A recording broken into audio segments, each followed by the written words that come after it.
জন বসে রয়েছেন এবং সিপিআইএম মুখপাত্র কৌস্তব চ্যাটার্জিও রয়েছেন এই মুহূর্তে। কৌস্তব অনেকক্ষণ ধরে বসে রয়েছেন, কেউ কারোর উপরে কথা বলেনি, কৌস্তবও কথা বলেনি। আমি কৌস্তব আপনার কাছে যাচ্ছি।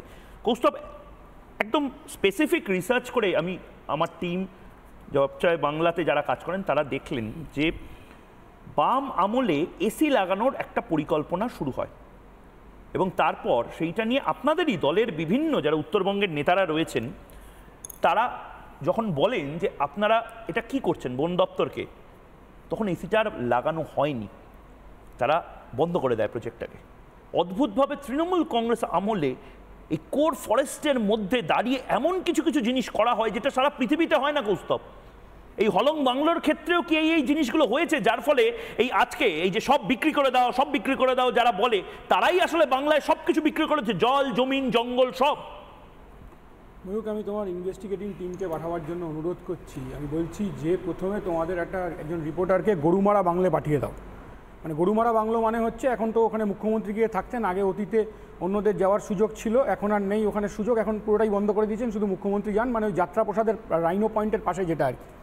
গরুমারা বাংলোয় আজকে সকাল থেকে নাকি এসি খোলার কাজ শুরু হয়ে গেছে। আমি জানি না কী কারণে হঠাৎ গরুমারা বাংলে, যা মুখ্যমন্ত্রী যাওয়ার পর থেকে এসি লাগানো হয়েছিল, ওখানেও গরুমারা বাংলোয় ওপরে দুটো ঘর আছে, ঠিক দুটো ঘর আছে, সেখানেও এসি ছিল না। এখানে গতকাল কারা ছিল? বন্ধ তো থাকার কথা, ঠিক আছে, আমি বুঝলাম অফিসিয়াল ছিল, কারা ছিল, কী ভিত্তিতে, কার ভিত্তিতে সেখানে অ্যাক্সিডেন্ট হল, মেনটেনেন্সের অবস্থা কী? আমি বলছি ময়ূক, আমি নির্দিষ্ট করে বলছি, হলং বাংলোয় এখন কারা যেত? শেষ 3 বছরের রিপোর্ট তুমি যদি দেখো, তুমি দেখলে চমকে যাবে। হলং বাংলে ঘুরতে যাওয়ার জায়গা হচ্ছে পশ্চিমবাংলার কয়লা মাফিয়াদের, পশ্চিমবাংলার বেনিয়াদের, পশ্চিমবাংলায় যারা ওই লালা কোম্পানি, যারা কোটি কোটি টাকা কামিয়েছে, তারা হচ্ছে ওখানে যাওয়ার সুযোগ পায়। আমি অদ্ভুত দেখলাম এখানে, তৃণমূলের ক্ষেত্রে দেখলাম, বিজেপির ক্ষেত্রেও দেখলাম, একদল মানে তৃণমূল এখানে শুরু করলো আলোচনা করতে কি রেল অ্যাক্সিডেন্ট থেকে চোখ ঘোরাতে নাকি এইটা করা হয়েছে। তৃণমূল শুধু না, বনমন্ত্রী, মানে বনমন্ত্রীটা rail accident is a separate case. Rail accident নিয়ে আমার 50টা কথা আছে, 50টা কথা আছে, অনেক কথা আছে। মূল হচ্ছে রেলের নিয়োগ, আমি সেসব এখন বলছি না, এই আলোচনা যদি এখানে রেল অ্যাক্সিডেন্ট নিয়ে হয় সেখানে আমি বলবো। কিন্তু হঠাৎ আমাকে, মানে এটাই আমার প্রবলেম। আমি ময়ূক, আমি বলছি আমার ছোটোবেলার সেই বন্ধুর কথা বারবার মনে পড়ে যায়। ওর বাবা ওকে মারছে, আমি গিয়ে জিজ্ঞেস করছি কাকু মারছেন কেন? বলছে অঙ্কে 3 পেয়েছে। আমি তাবু মারছেন কেন? বলছে আমি জিজ্ঞেস করেছি তুই কেন অঙ্কে 3 পেয়েছিস? তখন বলছে বাবা আমি 3 পেয়েছি, আমার বেস্ট ফ্রেন্ড 1 পেয়েছে। আপনি তৃণমূল আর বিজেপিকে দেখুন, এ বলছে এসএসসি চোর, এ বলছে নিট চোর, এ বলছে সারদা, এ বলছে নারদা, এ বলছে ট্রেন অ্যাক্সিডেন্ট, এ বলছে হলং অ্যাক্সিডেন্ট। আমি বলছি হোয়াট ইজ দিস? এ শাহজাহান বলছে, দেখবেন বিজেপি দেখবেন শুধু শাহজাহান বলে, অন্য কোনো নেতা শিবু হাজরার নাম বলে না। আর তৃণমূল কংগ্রেস আবার বিলকিস বানু বলছে।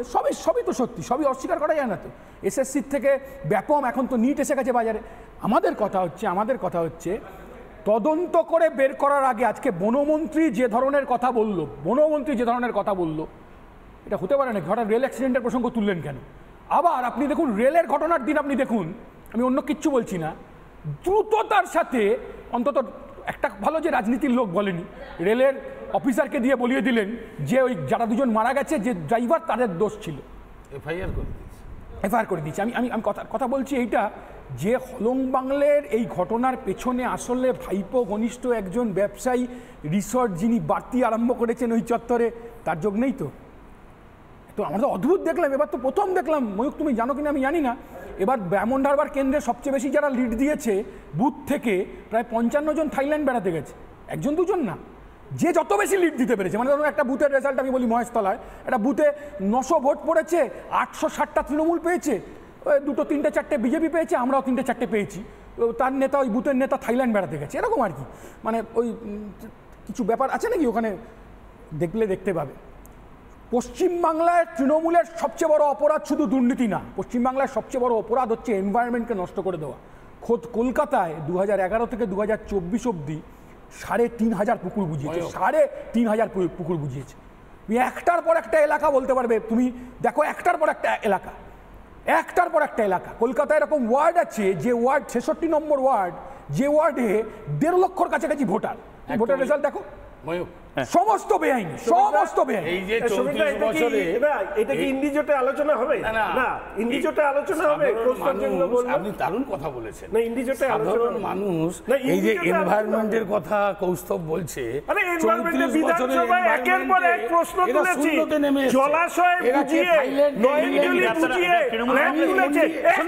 একটা কেসে এটা অ্যাকচুয়ালি করছে বিজেপি সরকার তো কেন্দ্র চালাচ্ছে একজনও শাস্তি পায়নি।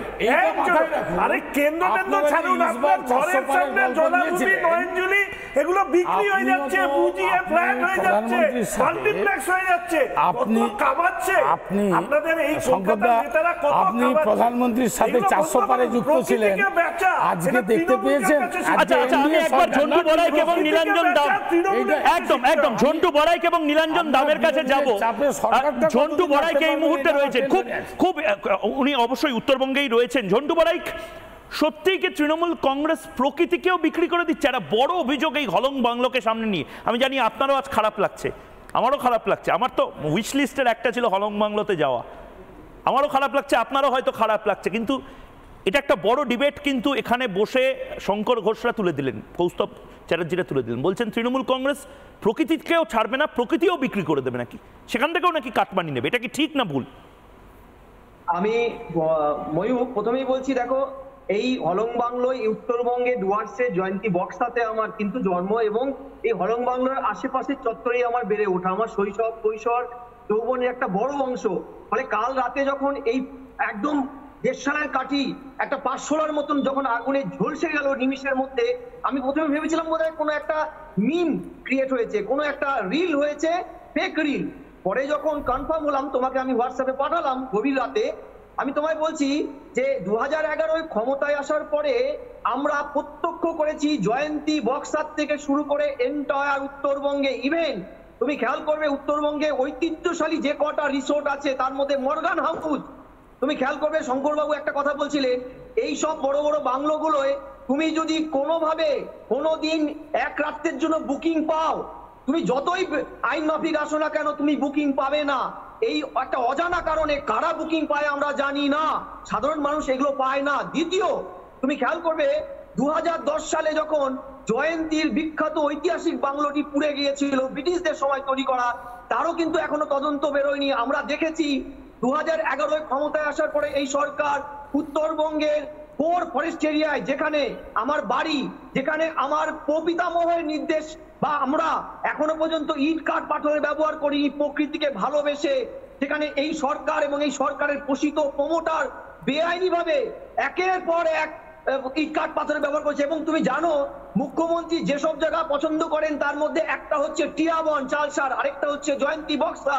সেখানে পরিবেশ আদালতকে বুড়ো আঙ্গুল দেখিয়ে গাজলডোবা পরিবেশ আদালতের আদেশকে অমান্য করে এরা একের পর এক ইট কাঠ পাথর ব্যবহার শুরু করেনি, বেআইনি ভাবে সেটাকে তৈরি করেছে। খেয়াল করবে ময়ূর, উত্তরবঙ্গের মেন ব্যবসাটা অর্থনীতি দাঁড়িয়ে আছে ইট টিম্বার ট্যুরিজম।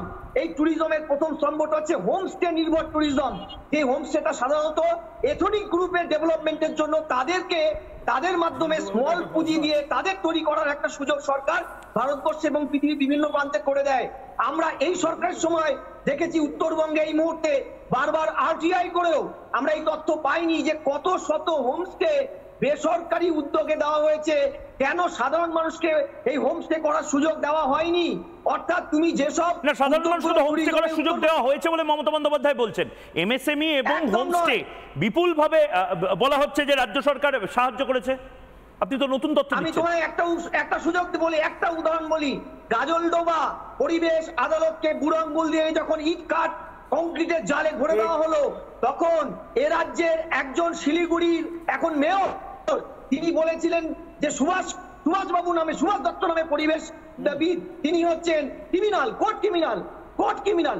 এইটা দ্বিতীয়, এই যে হলং বাংলো পুড়লো, এখানে এসি লাগানোর সময় তীব্রভাবে পরিবেশবিদরা প্রতিবাদ করেছিল। অনিমেষ বসু পরিবেশবিদ, তিনি সরাসরি সরকারকে বলেছিলেন এটা করা যাবে না, করবেন না, এটা আইন বিরুদ্ধ, পরিবেশকে জঙ্গলের ভিতরে কোরপর্ষণে এগুলো করা যায় না। দেখবে হলং বাংলো কিন্তু কাঠের, এখানে ইট কাঠ ইটের ব্যবহার এবং যায় না। ঝন্টু বাবু, উত্তরবঙ্গ হচ্ছে বিজেপির শক্ত ঘাঁটি, তাদের কি কোনো দায় এবং দায়িত্ব আছে? একটা প্রশ্ন। আর যখন জ্যোতি বসু মুখ্যমন্ত্রী ছিলেন, আমার একটা প্রশ্ন, মানে সমীর চ্যাটার্জি একটা প্রশ্ন, না শুনুন না, সাধারণ মানুষ শুনুন না, আপনার পেছনেই ঝন্টু বারেক, আপনার পেছনেই রয়েছে সমীর দা, একটু বলবেন। সমীর দা, আপনার পেছনেই ঝন্টু বারেক রয়েছে। আমি বলবো, হ্যাঁ বলুন। আমি বলবো, শুনুন, জ্যোতিবাবু যখন মুখ্যমন্ত্রী ছিলেন তিনি বার কয়েক আসতেন, কিন্তু আমরা একদিনও কোথাও কোনো ডেটা, আপনারাও আপনাদের রেকর্ড থেকে ঘেটে দেখবেন, আমরা আমাদের সাধারণ মানুষের রেকর্ড স্মৃতি থেকে বলছি, কোনোদিন সাধারণ মানুষের সেখানে প্রবেশের ক্ষেত্রে বাধা হয়েছে একটা উদাহরণ নেই। কিন্তু আমি আপনাকে বলছি, রাজ্যের মুখ্যমন্ত্রী পাহাড় ভ্রমণে, উত্তরবঙ্গ ভ্রমণে আসছে, ৭,০০০ পুলিশ নিয়ে যখন ঢোকে, বিশ্বাস করুন পার্কের মধ্যে হচ্ছে, এটা বিনয় কৃষ্ণ বর্মনের নাম শুনেছেন, করেছে। ওই জন্য কি বাংলাগুলোতে সাধারণ মানুষের প্রবেশাধিকার বন্ধ করে দেওয়া হতো? সবাই সাহায্য লাগবে। আমি দুজনকেই আমি একটু থামাচ্ছি।